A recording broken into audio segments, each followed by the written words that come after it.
Hello and welcome back. We're so glad you're joining us for our conversation today. We are. And today we're talking about something that I think affects every single person listening, especially if you're trying to learn English. It really does. We're going to talk about mornings. Right. And not just mornings, but how a structured morning routine can actually create that consistent time for language practice you've been looking for. Exactly. Because we know that's one of the biggest challenges, right? You have the best Yeah. intentions, you want to study, but then, well, life gets in the way. It always does. You try to practice after work, but you're tired, you're distracted. Yeah.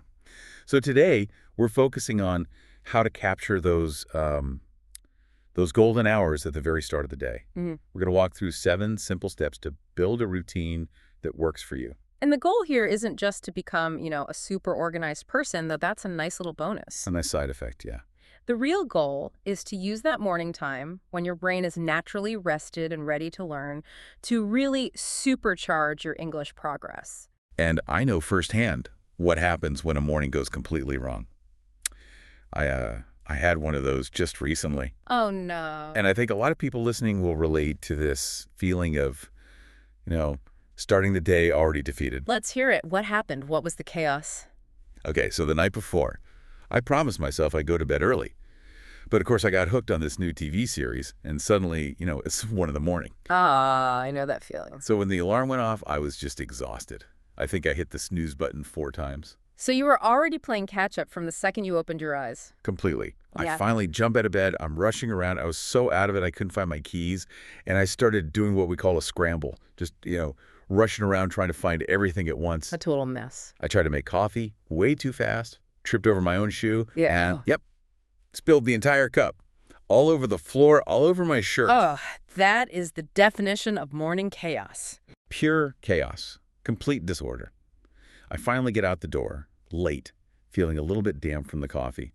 I get to my first meeting, open my laptop bag, and I realize my actual work laptop is still at home on the kitchen table. Wow. I felt so stressed, so frazzled, that my brain just switched off. I mean, forget practicing English. I could barely focus on the meeting. That's such a perfect example because it shows that a bad morning doesn't just waste 30 minutes. It poisons your focus and your energy for the entire day. Exactly. And that's why mornings are so crucial. They don't just happen to you. They actually determine how the rest of your day is going to go. We have a way to think about this. Imagine your morning is like setting the sails on a ship. Oh, I like that. If you take your time, you set the sails correctly and calmly, the boat just moves smoothly all day. But if you rush it and the sails are messy, the boat struggles against the wind. It's fighting all day. And that's exactly what it felt like, fighting all day long. Yeah. But if you set those sails right, the rest of the day feels stable, ready for anything. And for you, our listeners, that stability is everything. That quiet morning time offers a huge advantage. Even just 5 to 10 minutes of focused English practice can make a massive, consistent difference. Okay, so we've broken this down into 7 simple steps to help you set those sails correctly. Let's get into the first one. Let's do it.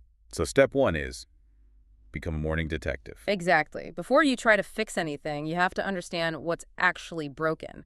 You need to investigate what's causing the stress in the first place. I love that idea. It's not about blaming yourself like, I have no willpower. It's about looking at the system, at the structure of your day. Precisely. You need to find the main obstacle. And let's clarify for everyone, what do we mean by an obstacle? An obstacle is just something that's standing in your way. It's something that makes it difficult to reach your goal. And for a calm morning, there are usually a few common culprits. Well, in my story, the obstacle was definitely late nights. I mean, I chose entertainment over sleep. And that's probably the #1 obstacle for most people today. You start scrolling on your phone, you think, oh, just 5 more minutes. And then suddenly it's 1 a.m. And if you're only getting 5 hours of sleep, trying to wake up early to practice English is, well, it's pretty much impossible. Your brain just isn't ready. Not at all. When your brain is tired, the parts responsible for focus and memory, they basically just shut down. You might be sitting there with your book open, but you're not actually absorbing anything. Okay, so late nights is a big one. What's the second common obstacle we should be looking for?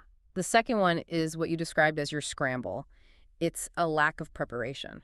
Right, waking up with no plan at all. Exactly. You spend that first crucial part of your morning just searching. Where are my shoes? What can I eat for breakfast? Where did I put my work files? And all that searching and deciding just drains your mental energy before the day is even really started. It does. It leaves you feeling frazzled before you've even walked out the door. And once you're frazzled, sitting down for 5 calm minutes of English practice, it's just not going to happen. Okay, and you mentioned a third one, which is kind of surprising. You called it overscheduling. Yes, and this one is a trap for really motivated people. Like a lot of our listeners, they hear about a perfect morning routine and they try to do everything at once. Right, so they think they need to exercise for an hour, then meditate, then cook a huge breakfast, then do a full grammar lesson, all before 7 a.m. And it's just too much. You end up feeling rushed and overwhelmed, so your perfectly planned routine actually turns back into chaos. You've just replaced one kind of chaos with another. That's a great point. So the advice here is not to try and fix all three problems at once. Absolutely not. As a detective, you find your biggest problem first. Is it the late nights? Is it the lack of preparation? Pick one. Just focus on fixing that single thing. Okay, so that makes a lot of sense. Let's move on to the solution side of things with step 2. Step 2 is all about planning the night before. And honestly, this feels like the most powerful step for getting rid of that frazzled feeling. It's a huge advantage. Your brain doesn't want to make decisions when it's tired in the morning, so you make those decisions the night before. We have a metaphor for this one too. Planning the night before is like packing your lunchbox for tomorrow. Oh, I like that. You do the work now when you have the energy so that the future you, the tired morning you, is already taken care of. It's a gift to your future self. So what are the most important things to pack in that lunchbox? Well, there are a few key things. First, lay out your clothes, the whole outfit, socks, everything. This simple act eliminates that first decision of the day. It sounds so small, but it removes a question. You just perform an action. Put on these clothes. Exactly. Second, pack your bag, your work bag, school bag, whatever it is. Put everything you need inside it, wallet, keys, phone charger, and place it right by the door. So you can't miss it. This avoids that last-minute panic, that scramble when you realize you've forgotten something important. Like my laptop. Yes. Third, a bit of mental prep. Write a simple to-do list for the next day. Just the top 3 things. And for English learners, this is key. If you write down 5 minutes of English listening on that list the night before, it becomes a real concrete task. Right. And the last one is preparing your fuel. Prepare your breakfast. Or at least get the tools ready. Put the coffee mug next to the machine. Put the oats in a bowl. You're just reducing friction, making it easier to do the right thing. And this all ties into setting priorities. It's not just a list of tasks. It's deciding what matters most. It's like having a roadmap. Without it, you just wander around getting distracted by emails. With the map, you know exactly where to go. And that's what makes you productive. Yes. Being productive just means getting a lot done efficiently. And if English practice is one of your top 3 priorities, you guarantee it gets done. You're relying on structure, not willpower. And that's the secret. Okay, so that's planning. Let's talk about the moment we all dread, actually waking up. Step 3, fixing the wake-up time. And the biggest mistake people make here is trying to do too much, too soon. Right, that idea of going from a 7:30 a.m. wake-up to a 5:30 a.m. wake-up overnight. It's a shock to your system. Your body resists, you hit snooze, and you start the day feeling like a failure. So what's a more realistic goal? A small adjustment, just 15 to 30 minutes earlier. That's it. It's enough time for a calm moment and some English practice, but it's not so much that you feel exhausted. But is 15 minutes really enough to make a difference? Yes, because the goal at the beginning is consistency. You wake up 15 minutes earlier until that feels easy, until it feels normal.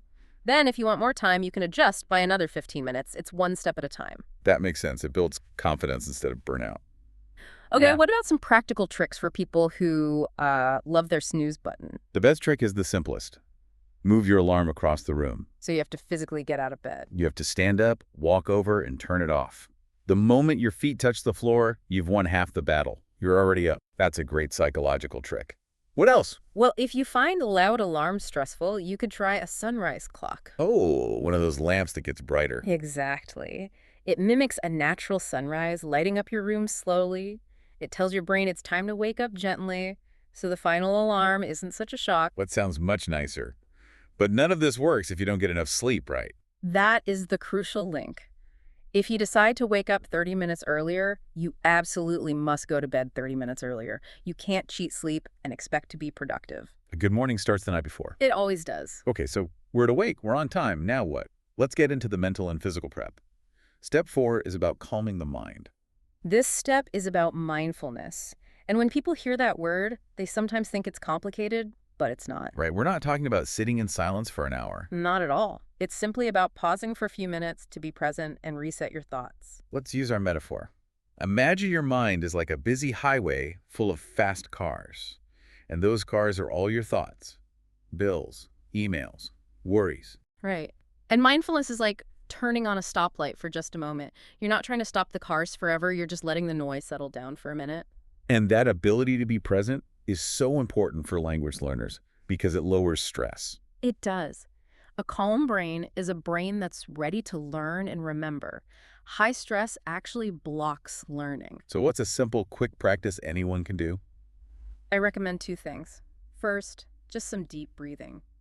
Sit quietly for 1 minute and focus on your breath. Inhale for 4 counts, hold for 4, exhale for 4. Just 60 seconds can completely reset your nervous system. It really can.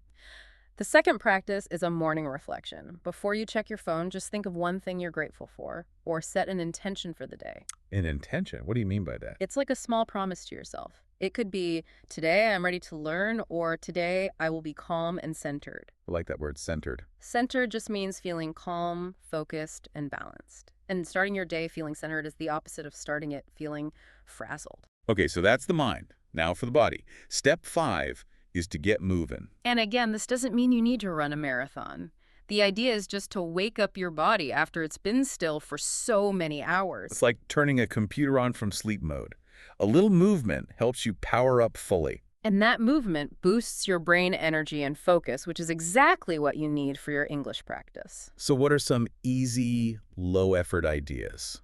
The easiest is just some gentle stretches. Reach for the ceiling, touch your toes, just wake up your muscles. It only takes a couple of minutes. A short walk works well too, right? Even just around the block. Yes, getting some natural light is another great signal for your brain to wake up. But my favorite idea for our listeners is this. Go on. Dance to an English song for 3 minutes. That is a perfect win-win. You get movement, you boost your mood, and you're practicing your English listening skills at the same time. Exactly. Pick a fun, upbeat song. You're moving your body and training your ears. You've already started your language learning for the day. Okay, so by calming the mind and moving the body, we've set the stage perfectly for the most important step. The main event, step 6, the mini English practice. This is where it all comes together. The main idea here is making practice a natural, consistent habit. That word, consistent, is everything. It means regular and steady. Doing 5 or 10 minutes every single day is so much better than studying for 3 hours once a week. And because we've done the other steps, our brain is now calm, focused, and ready. So that short practice session is going to be really high quality. Let's give some specific ideas. For listening, you can put on a podcast while you make coffee, but try to listen actively, not passively. What's the difference? Passive listening is just background noise. Active listening is when you're really trying to understand. Maybe you try to catch 3 new vocabulary words from a short clip. Okay, what about reading? Don't pick up a difficult novel. Find something at your level. A short news article about a simple topic or a graded reader designed for learners. The goal is to feel successful, not overwhelmed. Exactly. Now, for writing, this one can be tough to do alone. We suggest a journal entry, but with a specific rule. The 3-sentence rule. Yes. Write just 3 to 5 sentences, but give yourself a mission. For example, today, I must use the past tense, and I must use 1 new vocabulary word. That's so smart. It's targeted practice, not just random writing. Yeah. It helps the grammar rules stick. It does. And finally, speaking. A lot of people are afraid to practice speaking. So, practice with yourself first. Talk to yourself in the mirror. It sounds a little silly, but it works. Describe what you're doing. I am drinking this water. I am wearing a blue shirt. You practice forming the sounds without any pressure. And that little bit of practice can really lower your anxiety for when you speak to other people later. The big takeaway here is that by setting the stage correctly, you make sure your practice time is focused, high quality, and most importantly, consistent. Okay, we've made it to the final step. Step 7. Track and reflect. Why is this so important? Because things change. A routine isn't static. You need a way to check in and see what's working and what isn't.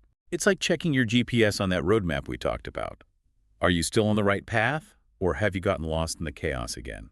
Exactly. If you don't track your progress, you might keep making the same mistakes without even realizing it. So what's a simple way to track? A simple habit tracker. It can be an app or just a piece of paper.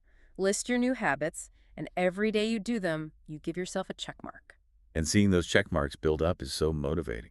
It is. It builds accountability. Let's define that word. What does accountability mean here? Accountability means being responsible for your progress. When you track your habits, you become accountable to yourself. You see the empty boxes, and you know you need to get back on track. But tracking is only one part. We also need reflection. Right. Reflection is just careful thinking about what happened. At the end of the week, you look at your tracker and you analyze it. And this is another great chance to practice your English writing. In your journal, write about your week. Exactly. Write down what felt good. I felt very productive on Tuesday. Use the new words. And also write about what created chaos. Friday was a scramble because I forgot to pack my bag. You learn from the moments of chaos. And that leads to the flexibility rule. Your routine is not set in stone. If something isn't working, change it. The goal is a routine that helps you, not one that stresses you out. And finally, don't forget to celebrate the small wins. Yes, if you only hit snooze once this week instead of 4 times, that's progress. Acknowledge it. That's what keeps you going. Okay, I think that covers all 7 steps. Let's do a quick review of the key vocabulary we introduced today. Sounds good. We introduced 10 really useful words for talking about routines and feelings. We'll go through them one by one. First step is frazzled. Frazzled. That means feeling very stressed or mentally exhausted. For example, after running around all morning, I was so frazzled I needed a break. Number 2, obstacle. An obstacle is something that makes it hard to reach your goal. For example, not having enough time is a big obstacle to learning English. Number 3, mindfulness. Mindfulness is being present and fully focused on what you're doing right now. For example, mindfulness helps me focus on my book instead of my phone. Next up, reflection. Reflection is careful thinking or reviewing something. For example, I spent some time in reflection after the test to see how I could improve. Number 5, productive. Productive means getting a lot done efficiently. I feel more productive when I start my day early. Okay, number 6, scramble. To scramble is to rush around in a disorganized way. We had to scramble to find our passports before leaving for the airport. Number 7, chaos. Chaos is complete disorder and confusion. The kitchen was in chaos after we tried to cook a big dinner. Number 8, consistent. Consistent means regular and steady, doing something the same way over time.